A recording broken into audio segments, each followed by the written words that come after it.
I was 39 when everything began to unravel, though the seeds of it had been sown years before. I had a wife, 2 kids, a mortgage that looked reasonable on paper, and a small business that was supposed to be my ticket out of mediocrity. From the outside, I was doing well enough. Neighbors saw the minivan in the driveway, the half-decent suits I wore to client meetings, and assumed I was another suburban man who had figured it out. But beneath the surface, every day felt like I was taping over cracks in the foundation of my life. I owned a contracting company. Kitchens, bathrooms, sometimes small office renovations. Nothing glamorous, but honest work. Or at least it used to feel honest. The late 90s and early 2000s were a good time for builders. People were refinancing, spending money they didn't really have, and I rode that wave, telling myself it was smart business. The truth was, I was overextending, taking loans to cover payroll, juggling invoices, betting that the next big project would bail me out of the last. My father used to tell me, "Son, you don't build a house on sand." I thought I understood. I didn't. My wife, Laura, had always been the practical one. She worked part-time at the library, soft-spoken but sharper than anyone gave her credit for. She saw through me before I saw through myself. "Michael," she'd say, gently, when the bills started stacking up, "are you sure we're not living too close to the edge?"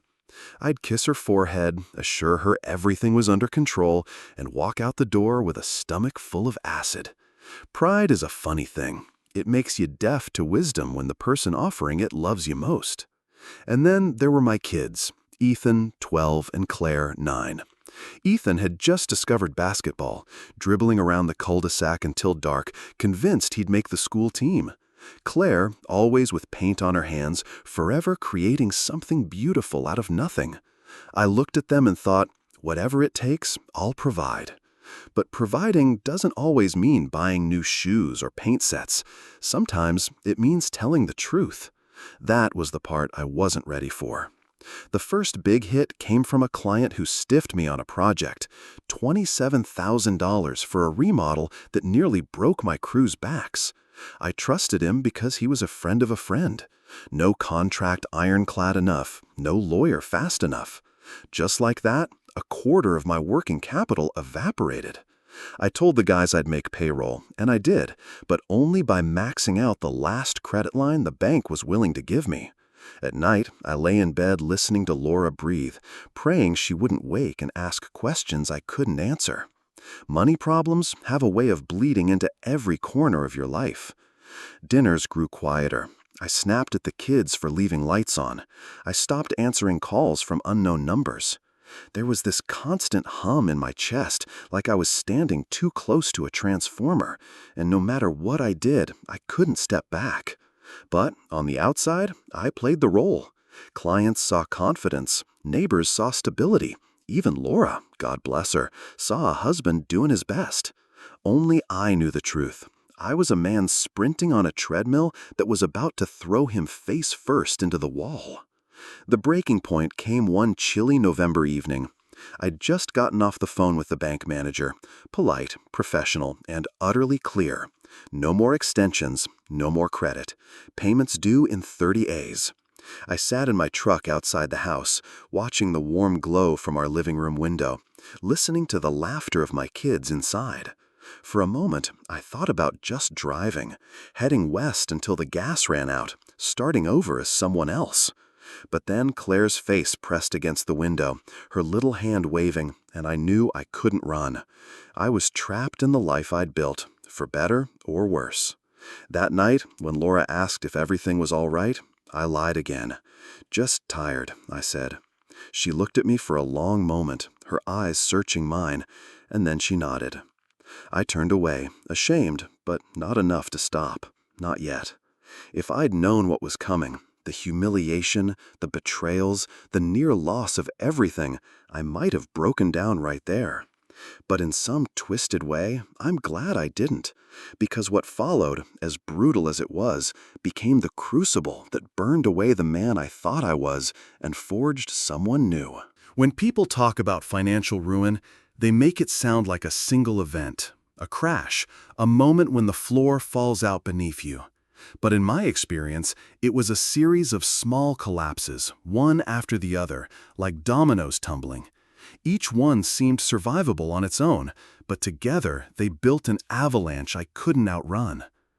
After that November phone call from the bank, I threw myself into work with a kind of desperation I'd never felt before.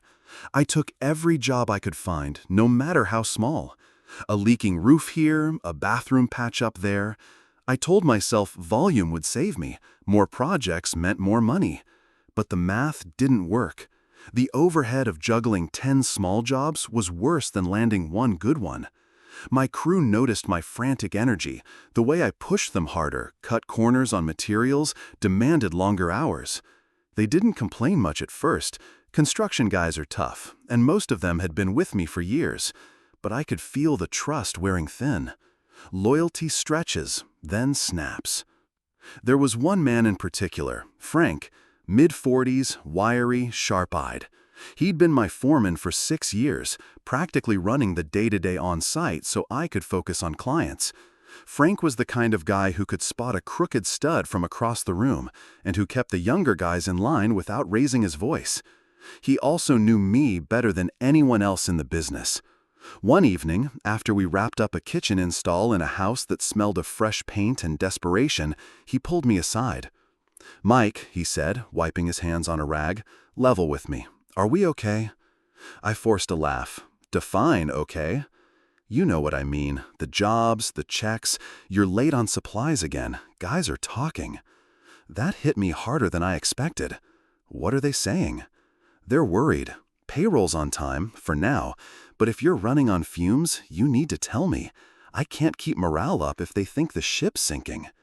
I wanted to tell him the truth, to admit that I was terrified, that every morning I woke up with the taste of copper in my mouth from grinding my teeth in my sleep. But pride wrapped itself around my throat like a vice. "We're fine," I said. "A rough patch, that's all.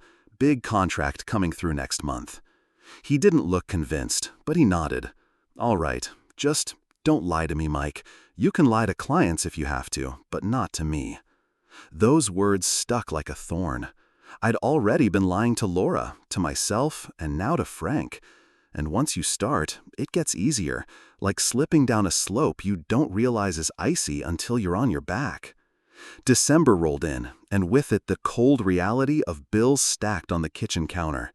Christmas loomed like a cruel joke.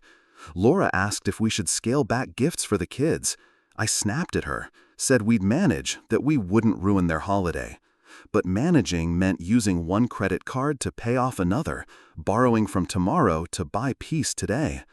On Christmas morning, Ethan unwrapped the new basketball shoes he'd been begging for, and Claire squealed over a big art set with more colors than I could count. Their smiles were worth everything, until I caught Laura's eyes across the room. She knew. She didn't say it, but she knew the cost behind those presents. Later, while the kids played, she sat beside me on the couch. "Mike," she whispered, "we can get through this, but only if you stop pretending." I looked at her hands, small, steady, folded in her lap, and I wanted so badly to unburden myself. But instead, I kissed her temple and said, "I've got it under control." Another lie. Another brick in the wall between us. January brought no relief. In fact, it brought betrayal. Frank called me one afternoon, his voice tighter than usual. "We need to talk," he said, not on the phone. We met at a diner off the highway, the kind with cracked vinyl seats and a waitress who called everyone honey. Frank slid into the booth across from me, ordered black coffee, and stared at me until I squirmed. "What's going on?" I asked. He leaned in. "I've had 2 of the guys come to me. They say checks are bouncing." My stomach lurched. There was a delay, that's all. Bank issue." "Don't insult me, Mike. You're drowning, and you're dragging us with you." His words hit like punches. "I'll fix it. I just need time." "Time?" He shook his head. "I've got a family too. I can't gamble their food on your promises." I felt anger rise. "So what, you're walking?" He sighed, looked down at his coffee. "I've been offered work with another outfit, steadier, better pay. I didn't want to do this behind your back, but—" He shrugged. "I can't stay on a sinking ship." For a moment, I couldn't breathe. Frank wasn't just an employee. He was my right hand, the guy who held everything together when I couldn't. Without him, I wasn't sure the business would survive another week. I wanted to beg him to stay, but the words curdled on my tongue. Instead, I just nodded, like a man signing his own death warrant. "I get it," I said quietly. "Do what you need to." When he left, I sat in that booth long after the coffee went cold, staring at the cracks in the table's laminate. The truth was written in them. Everything breaks eventually. The following weeks blurred into a cycle of phone calls, unpaid invoices, and nights lying awake staring at the ceiling. Laura's patience began to thin. One evening, after dinner, she cornered me in the kitchen. "Mike, we need to talk about the house." "What about it?" "We're behind. I've seen the letters. How many payments?" I froze. She knew. There was no dodging this one. "3," I admitted, "but I'll catch up." Her eyes filled with tears. "You promised me, Mike. You promised this wouldn't happen." "I know," I said, my voice breaking. "I thought I could fix it before she found out. That was the truth I didn't say." She pressed her hands to her face. "Do you understand what this means? We could lose the house. The kids. What do I tell them?" I reached for her, but she pulled back. "Don't," she whispered. "Not until you're ready to be honest." Those words cut deeper than any bank notice or bounced check. Because she was right. I hadn't been honest. Not with her, not with myself. And the distance between us grew, measured not in miles, but in silences at the dinner table and the way she turned away from me in bed. By March, the calls from creditors became relentless. I stopped answering the phone. I stopped opening mail. Every envelope was a threat, every voicemail a reminder of my failures. One afternoon, Ethan came home from school with a crumpled notice in his hand. "Dad," he said, his young voice tight, "some guy came to the door. He said you need to call about money." I felt like I'd been punched. My 12-year-old shouldn't have to be a messenger for my failures. I took the paper from him, forced a smile. "Don't worry about it, buddy. Just grown-up stuff." But inside, shame was eating me alive. My kids were beginning to see through the cracks, and that terrified me more than losing any house or business. To them, I wasn't supposed to be fallible. I was supposed to be bad, the provider, the steady one. But steady men don't hide from debt collectors. Steady men don't lie to their wives. I was crumbling, and they were watching. Then came the letter that changed everything. A thick envelope from the bank, stamped urgent. Foreclosure proceedings. I sat at the kitchen table staring at the words, my hands shaking. Laura found me there, pale and hollow-eyed. She didn't speak at first, just sat down across from me, her eyes scanning the letter. When she looked up, I braced for anger, for accusations. Instead, she said softly, "We'll get through this, but only if you stop fighting me." That broke something in me. For the first time, I let the dam burst. I told her everything about the loans, the missed payments, the lies. I cried, full-grown man, at the kitchen table, sobbing into my hands. She held me, and though I felt smaller than I'd ever felt, there was a strange relief in finally being seen. But confession doesn't erase consequences. The bank didn't care about my honesty. Creditors didn't forgive because I cried. The walls were closing in, and though Laura was now beside me, I knew the storm hadn't peaked yet. It was only gathering strength. I used to think the word ruin was just a metaphor, a poetic way of saying things went south. But ruin has a taste. It's bitter, metallic, like blood in your mouth after a punch. Ruin has a smell, too. The stale dust of a house you know you'll never call your own again. The day we lost the house, the sky was a cruel shade of blue, too beautiful for the kind of news I carried in my chest. Laura sat at the kitchen table, hands wrapped around a coffee mug she hadn't touched. The kids were at school. On the counter lay the notice from the bank, final, unavoidable. "They're taking it," I whispered, like if I said it softly enough, it might not be true. Laura didn't cry. She didn't scream. She just looked at me with eyes that had grown older in the past months. Where do we go? That question was a knife, because I didn't have an answer. For years, I'd prided myself on being the man with a plan. Now, I couldn't even tell my family where they'd sleep in 2 weeks. I called my brother that afternoon. We hadn't spoken much in recent years. Different lives, different priorities. But desperation doesn't care about pride. His voice on the phone was flat. "You should have come to me earlier, Mike. I thought I could fix it. You always think that," he sighed. "Look, I can't bail you out. I've got my own family. But you can stay with us. The kids can share a room. It'll be tight, but at least you won't be on the street." It stung, being offered charity, even from blood, but I swallowed it. "Thank you," I said, voice breaking. That night, we told Ethan and Claire. I'd rehearsed the words, tried to soften the blow, but nothing prepares you to see your son's face fall or your daughter clutch her sketchbook like it's a life raft. "Why?" Ethan demanded. "Why do we have to leave?" I opened my mouth, but nothing came out. Laura stepped in, wrapping her arms around him. "Because sometimes life doesn't go the way we want, but we'll be together. That's what matters." Her words were true, but they didn't erase the look in his eyes, the first flicker of doubt that his dad might not be the hero he thought. The business was next. Without the house as collateral, the bank pulled the line of credit that had been my last lifeline. Vendors cut me off. Clients heard whispers, and jobs dried up. By April, I had to face the men who were still with me. Half the crew had already left. We met in the warehouse where we stored tools, the air heavy with dust and silence. I stood in front of them, hands shaking. "I can't keep it going," I said. "I've tried everything. But the bank—" "Save it," one of the younger guys, Tony, cut in. "We knew this was coming." Frank wasn't there. He'd moved on months ago. But his absence was louder than any words. The men stared at me, some angry, some hollow. These weren't just employees.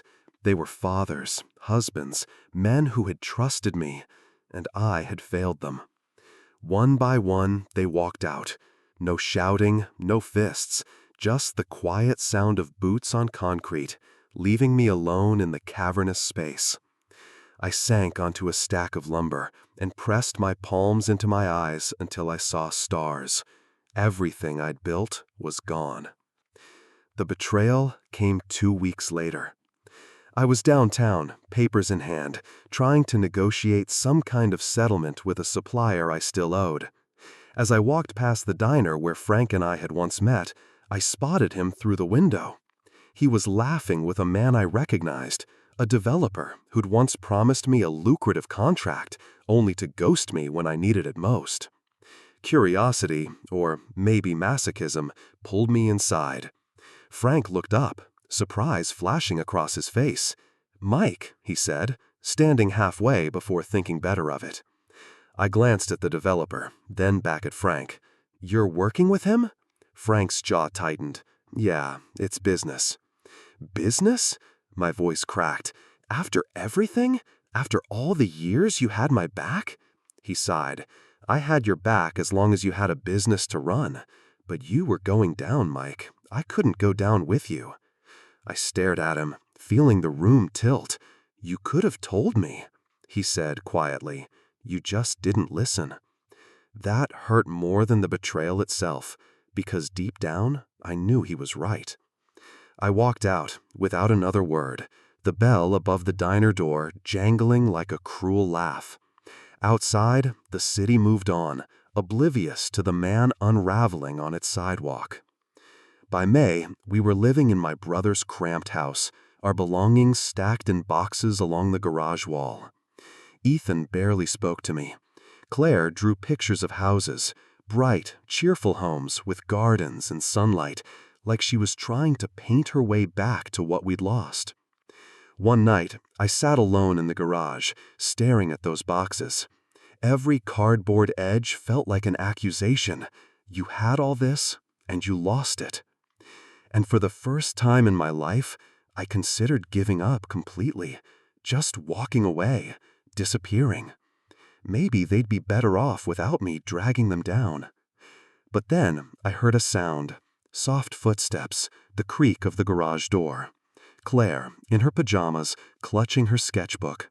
She climbed into my lap without a word, flicked open to a drawing she'd made. It was our family, me, Laura, Ethan, and her, standing in front of a house. Not the one we lost, a new one. "I made us a new home," she whispered, "so you don't have to be sad." And in that moment, something inside me broke, but not in the way it had before. This was resolve. I held her close, breathing in the scent of crayons and shampoo, and I realized I couldn't quit. Not because I had a plan, not because I knew how to climb out of the pit I was in, but because my daughter still believed in me enough to draw me a future. And that had to be enough to start. The next morning, I told Laura everything I'd been holding back. Not just the numbers, but the fear, the shame, the thoughts of running away. She listened, tears in her eyes, and when I finished, she took my hand. "Then we start over," she said simply. "Smaller, smarter, together." It wasn't forgiveness, not fully, but it was a choice, to face the wreckage side by side. And that, in its own way, was the first brick of redemption. Starting over sounds noble when you read about it in books, but in real life, it's ugly, awkward, and humiliating. It means sending out resumes for jobs you think you're too good for. It means swallowing your pride when the same banks that once begged for your business now won't give you the time of day. It means dragging yourself out of bed each morning when the weight of failure still sits heavy on your chest. But it also means something else. It means discovering who you really are when the props are stripped away. The first job I landed after the business collapsed wasn't glamorous. In fact, it was downright humbling. A friend of my brother ran a lumber yard on the edge of town.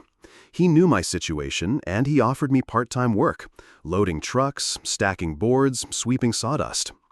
"It's not much," he said, "but it's steady." At first, I wanted to refuse. I'd once run my own crews, signed contracts worth tens of thousands. Now I was hauling 2x4s for kids barely out of high school? But when I looked at Laura and the kids crammed into my brother's spare rooms, I knew pride had no place left in me. So I took the job. The first day, my back ached, my hands blistered, and every time a customer recognized me, I felt the burn of shame. But at night, I came home with an honest paycheck. Small, yes, but mine. And when I handed Laura $50 for groceries, the way her eyes softened told me I'd done something right, however small. Life at my brother's house wasn't easy. 2 families under one roof means constant friction. Kids fighting over the TV, laundry piles multiplying like rabbits, dinners stretched thin. My brother and I butted heads often, mostly because he couldn't resist reminding me, "You should have seen this coming." Maybe he was right, but I was too busy carrying the weight of what I've lost to argue much. Laura, though, she was patient.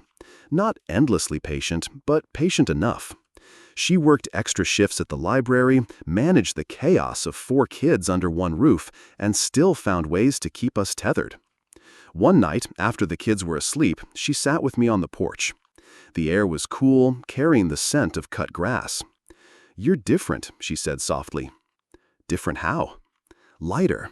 Not happier, not yet, but you're not hiding anymore." I thought about that. She was right.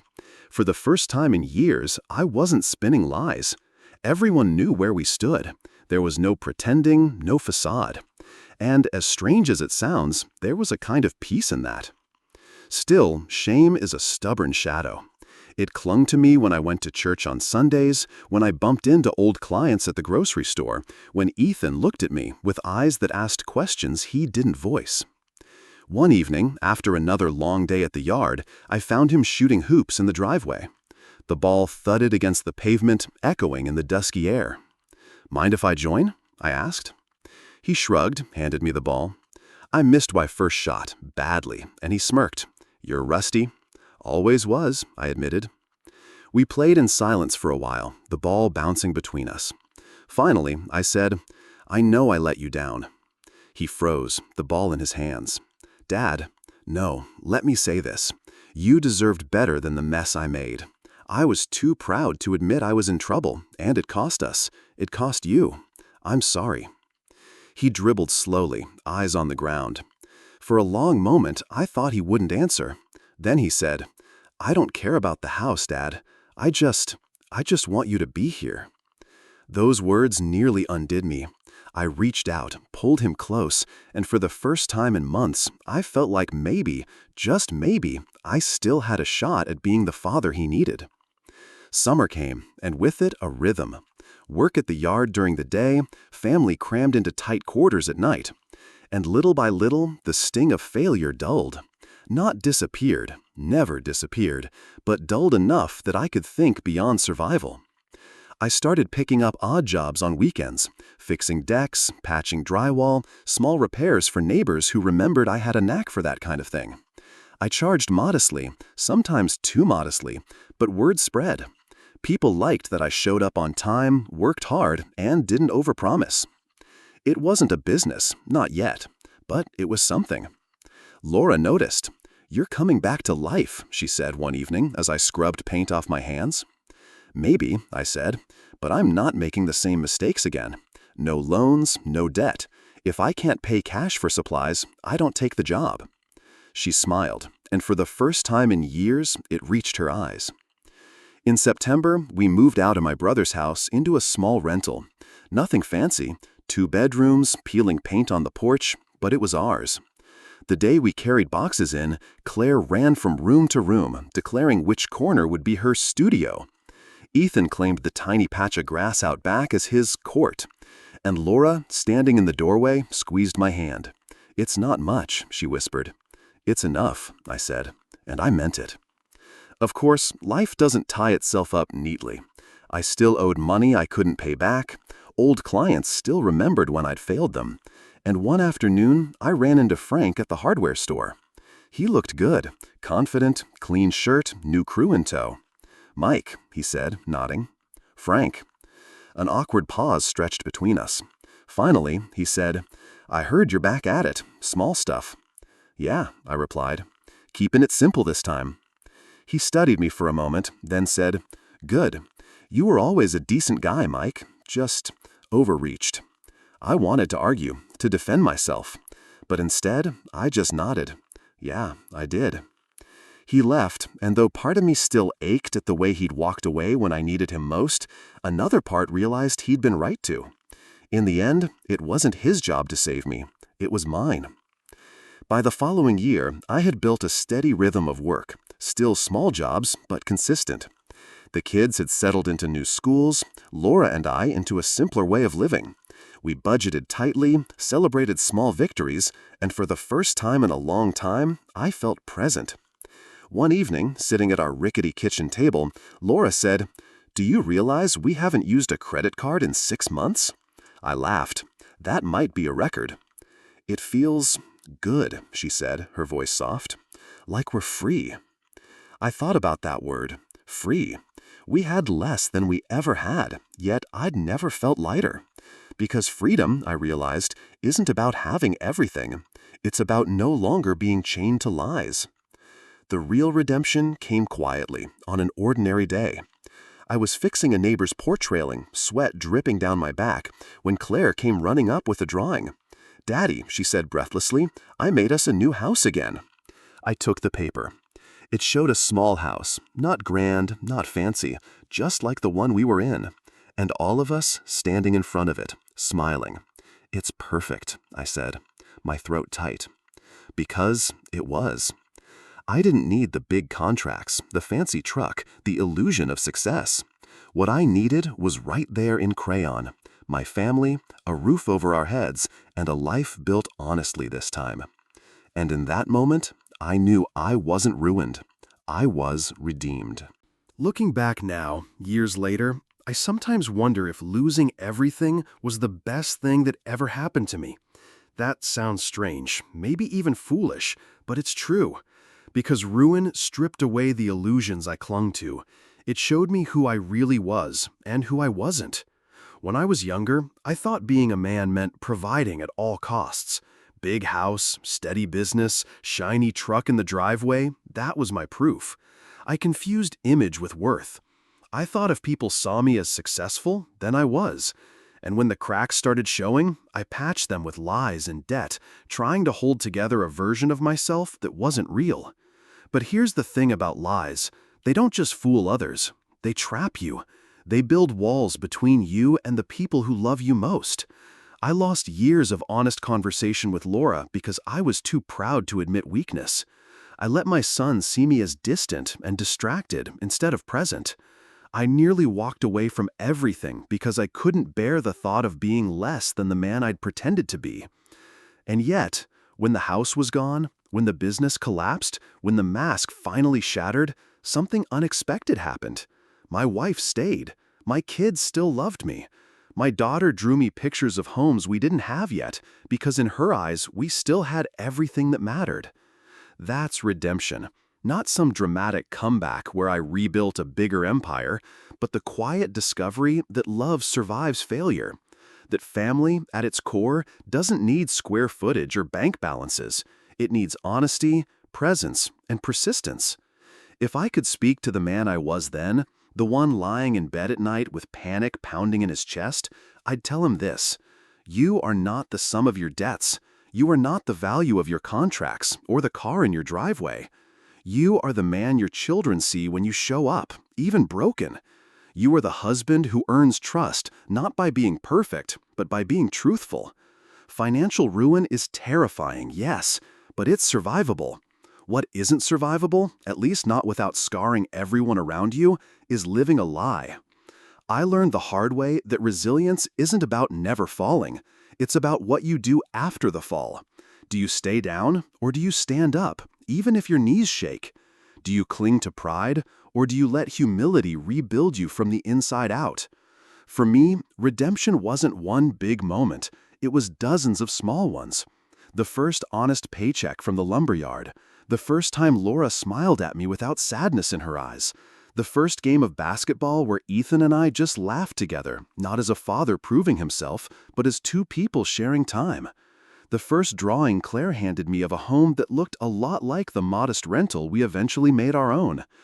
Each of those moments was a brick in a foundation I'd never had before, one built not on credit and appearances, but on truth and gratitude. So, if there's a lesson in all this, it's not don't take risks or always play it safe. Life will demand risks. Dreams require them.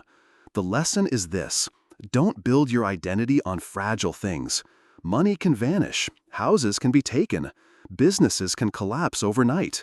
But integrity, honesty, and love, those are the foundations that weather any storm. I once thought ruin was the end of my story. Now I know it was just the end of a chapter. The rest, redemption, resilience, love, that's still being written. Every day I choose to live honestly. And that, I think, is the truest kind of wealth a man can have.